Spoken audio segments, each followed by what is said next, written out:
Okay, hi everybody. It's a little echo in here. I can't do nothing about that. Welcome to Jimmy's First Gen Mini Rescue. I'm Jimmy, and nope, not a Mini, Subarus. And then again, not our Subaru. This is my daughter and son-in-law's 2021 Crosstrek, and this is their 2014 Forester. And they got the AC issue where it's intermittent. So I'm gonna check the clearance on her, light just came on. I'm gonna check the clearance on the compressor and adjust it accordingly. Today's fortune, guard yourself against evil temptations. Guard yourself against evil temptations. Okay, my younger sister, she has a Crosstrek hybrid, and it needed a start-stop battery, the little small one. It's gonna take a day, so they gave her a brand new 2025 Crosstrek Wilderness Edition as a loaner car.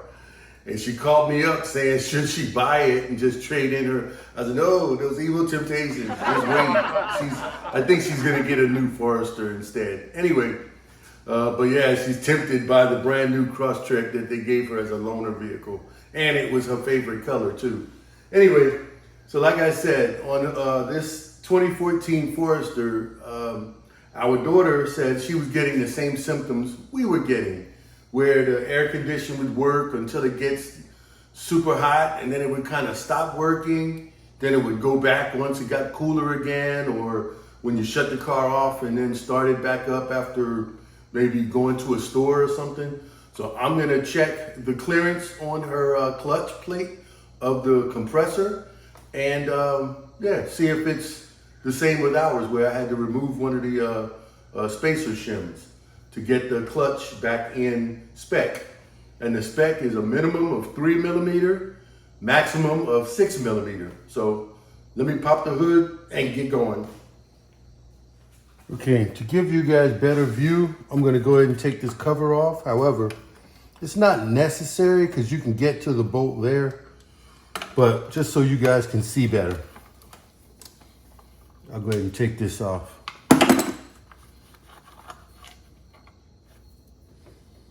And it's just a 10 millimeter screw here and a little push pin rubber grommet thingy there. Close enough there, and we'll just stick that on there. So now you guys can see a little bit better.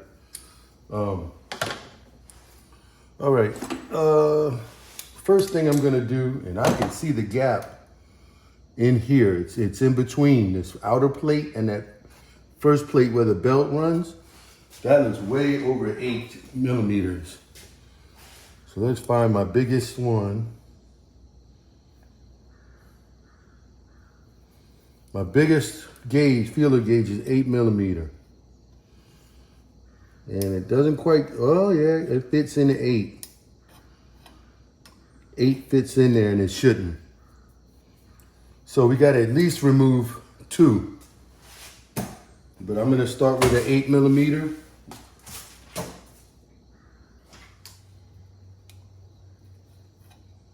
.75 fits easily as well, so we'll start at 0.8. This is that pen tool, just 2 holes, a hole here and a hole here.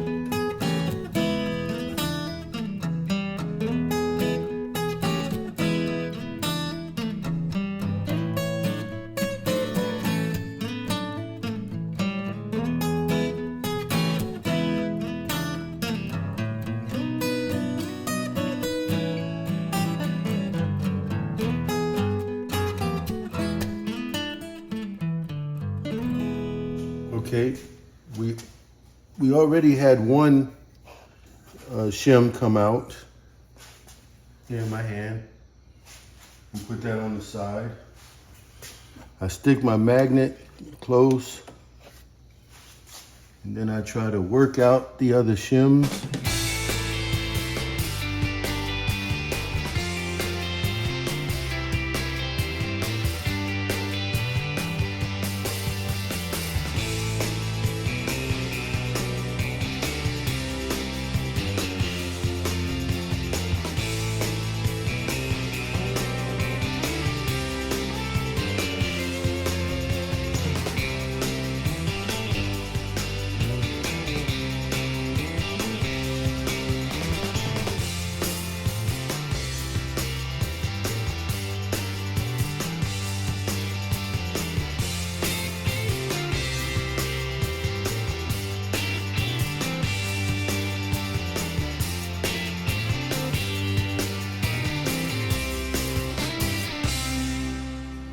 Okay, she had 3 shims, and I'm gonna test the thickness of them.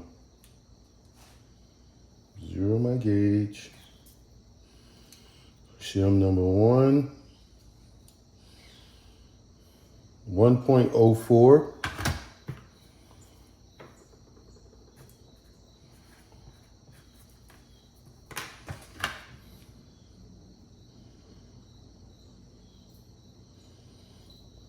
Point 0.32.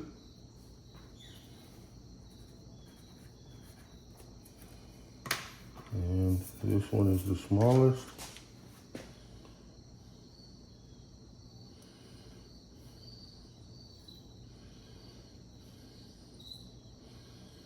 .16. Okay, so doing the math, which, okay, 0.8 millimeters with all 3. So if I remove the big one, it'll be below the spec. But if I remove 0.32, 0.8 minus 0.32,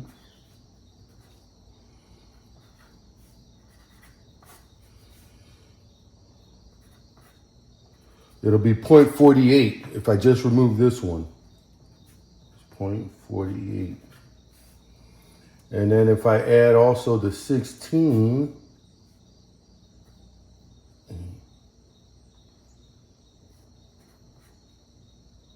oh wait, this is 2, 4. It'll be 0.32, just barely above the minimum.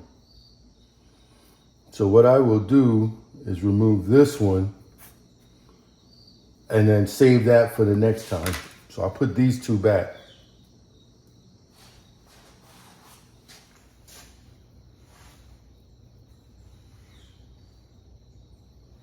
And put the thicker one first.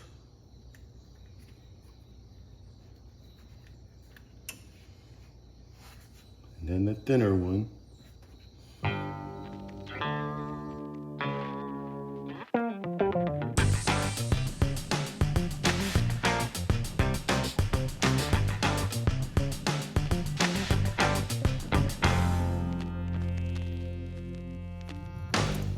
Okay, here's 3 millimeter. It gets in, no problem. And the high, that's the minimum. And here's 6 millimeter. Okay, we're very tight at 6 millimeter. I can't get it in. There we go. We can barely get it in at 6 millimeter.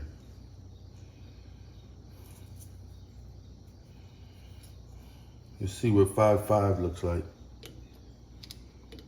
Can't get it in at 5.5. Well, yeah, we can. You know what? I'm gonna remove that other one as well.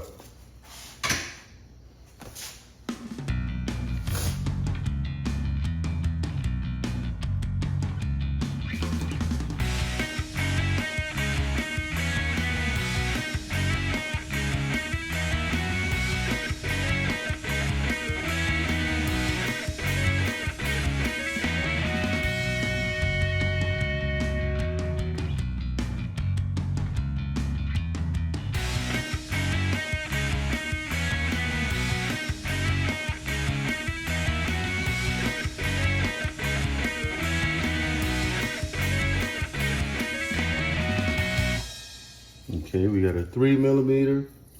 Goes in, no problem. Let's find the 6 millimeter. Here's the 6. Doesn't go in, good, we're good there. We'll go with a 5. Barely goes, so it's in spec.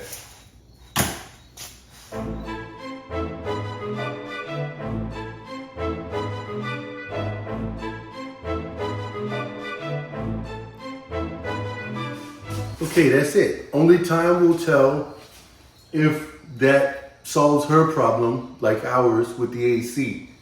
Ours has been over a month and we haven't had the issue of, the getting hot and then it cooling off and then getting cool again in the car since I fixed our clutch issue. I did get the extra compressor from the breaker junkyard that I have on standby in my storeroom just in case. But and I will save her washers for future needs. And yeah, so even though it's late in the season, it's late October, the 22nd, or not October, I'm sorry, September 22nd, 2024. She'll have some usage of the AC system in the car. And then after that, we'll know next year. She'll say, oh, it doesn't even give us the issue anymore. Then I know, okay, we're good to go. But like I said, this is a 2014, and I don't know. Let me check the mileage. Hold on a second.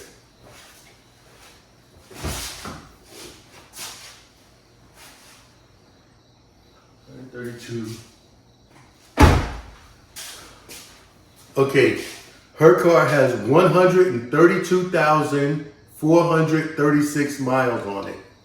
So it's not as many miles as ours, Forester, but decent mileage. Anyway, and so all right, that's it. I'm not gonna bore you anymore, but that's another one that was out of spec. So have them check your specs first. It's supposed to have a gap of a minimum 3 millimeter, maximum 6 millimeter. We started out, it was 8+ on here. So I put it together the first time. I was still closer to the high 6, so I took it off again. And right now we're closer to the 4 millimeter gap. So yeah, I like it. And I'll save the other ones in case I need to pull out the thick shim and put in 2 thin shims. And we'll do it. And then the next time it may be just the clutch faceplate. Anyway, that's it. I'm gonna close up shop. Thank y'all. This has been a remote Jimmy's first gen mini rescue with a Subaru edition. Thank y'all, and have fun with your cars. Especially when you get your AC fixed for free. She got hers fixed for free. So anyway, I'm gonna clean up my tools. I brought them from home. My son-in-law has tools, but I like working with what I got at home. And I don't think he had the pin tool. And that's pretty much the only specialty tool. A magnet is not required, but it helps to keep you from dropping those shims. And little bitty screwdrivers and picks to help you pick those shims out, but and a 10 millimeter. Now, for me, I use the calipers so I'll know and I can do the math. Now, if you don't have the calipers, you just take all the shims out, put the thickest one in, you can feel them, close it up, test it. If it's too much gap, then you put another shim in, another thin one. And you just go back and forth, back and forth. But I use the digital calipers to tell me, and I do the math on paper. And but there you go. Anyway, that's it. Thank y'all for watching. Come back and see us again. We'll get some more mini stuff coming on in the near future. All right, bye y'all.